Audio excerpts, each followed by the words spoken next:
Ladies and gentlemen, after much anticipation, it's finally here.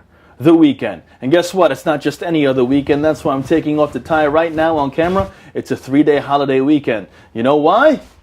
Because the country said so. That's why. And on Monday, we celebrate Labor Day like every other American by not laboring.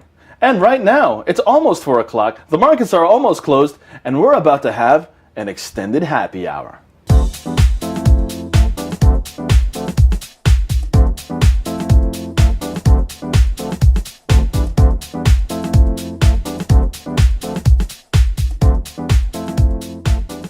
Now, U.S. stocks, they rose Friday afternoon with the benchmark indices on track for a fourth week of gains, as investors took in Britain raising the odds of a terrorist attack, and a better-than-expected read in U.S. consumer confidence, which rose to 82.5 from 81.8.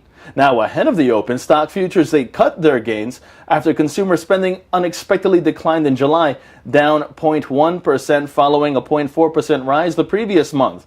But stocks, they had a majority of their early gains erased, this due mostly in part to British Prime Minister David Cameron making a televised statement about the government hiking the terror threat level to severe. This based on intelligence from Iraq and Syria. And you combine all of that as well as a very busy corporate front, it looked to be an interesting, and I will say that again, interesting finish to not just the session, but the week and the month of August as well. Let's now take a look to see how the Dow Jones is performing the other U.S. markets approaching the closing bell.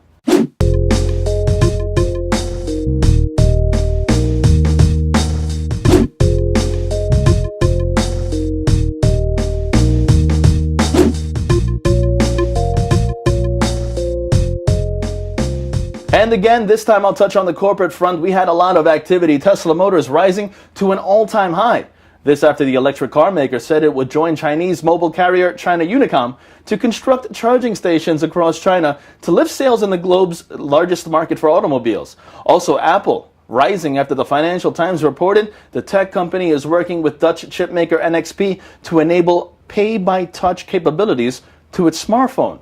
And Google said it would develop drones to deliver goods following in the footsteps of Amazon.com. You know, it's an interesting day when that's the very last story. And I'll say this right now, it's time to kick back, relax, and enjoy the upcoming 3-day weekend. I need it, you need it, everybody needs it. And unfortunately, if you're not in the United States, you're not going to get it. And that's just sad. But for people like me and the rest of us here in the United States, we're going to celebrate, kick back, and I'm going to have a blast and enjoy the great weather here in the tri-state area. And until Tuesday, that's right, Tuesday, I'll see you then. From ModernWallStreet.com, wishing you a great weekend, I'm James Sweeney.